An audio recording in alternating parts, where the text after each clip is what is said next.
You know, Memphis has its share of troubles, especially when it comes to crime. Some people say they've had enough and are packing their bags and moving away. WREG's April Thompson takes a look at the push to get residents to stick with Memphis and not give up. The headlines. Breaking news as gunshots ring out. Responding to a shooting. The crime scenes. Raging crime problem. The random robberies. Memphis is not immune from the crime plaguing a lot of cities. But from citizens to businesses, many are growing weary of living in fear. And we have some great food and entertainment in Midtown and downtown, so it's just a shame that they can't experience that because they don't feel safe. Tony Westmoreland owns 10 restaurants in the Memphis area. He's seen business change in the last few months. I mean, we've heard from our customers talking about they don't feel comfortable getting out at night. They don't feel comfortable leaving their cars parked in the parking lot at restaurants. And now it's not even at night. You've got cars getting broken into in the middle of the day. We don't have a big kitchen, but we do a lot of food comes out of this little bitty kitchen. Restaurant manager Christopher Anderson noticed something else. People are hesitant to stay longer. They're kind of getting more to-go foods and stuff. They're like coming in and they're leaving. Crowds are dying down when the sun goes down. Crime is taking a toll. Last weekend we had a break-in at one of the restaurants that we have under construction for one of our expanding concepts. Fellow restaurant service industry employee just came into the bar for a little bit to talk to some friends, and then he wasn't there 10 minutes. Walked out, went across the street, and then somebody approached him and shot him. Next door to one of my other locations, we had a gas station attendant that I've known for 3 years. Really nice guy. He was actually about to quit working at the gas station and go to India to see his family. And they robbed him, he gave them the money, they still shot him, and then walked outside and shot a dog. It's led to changes in how Westmoreland does business. So one of the measures that we've taken is every site that we have now uses armored truck services, so our staff doesn't have access to any money. It's an added expense. He knows if things don't change, some businesses may pick up and leave.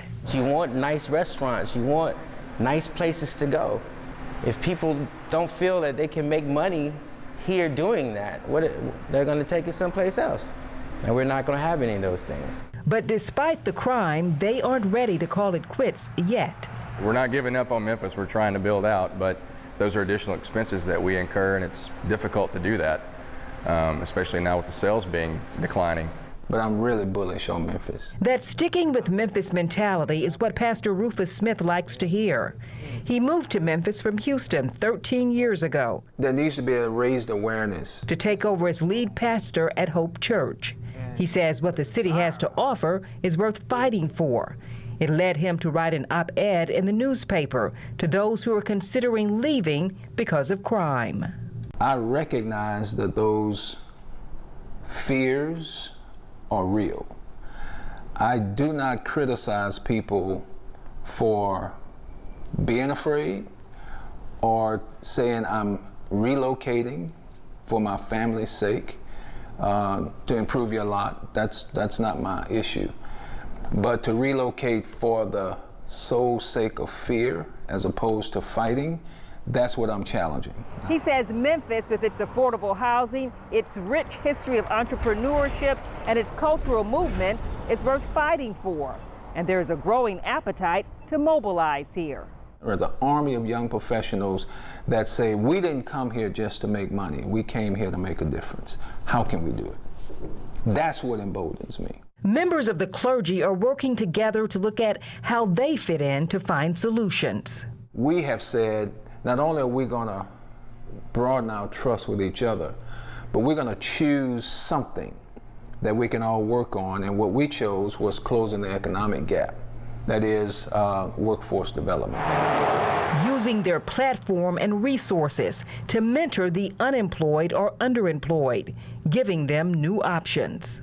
When I have my hopes, my dreams, my aspirations either delayed or denied, it just creates an atmosphere of hopelessness, and hurt people hurt people. And if we look at providing opportunities of hope, education, employment, etc., it will have an impact on the crime. And make Memphis the place people come and want to stay.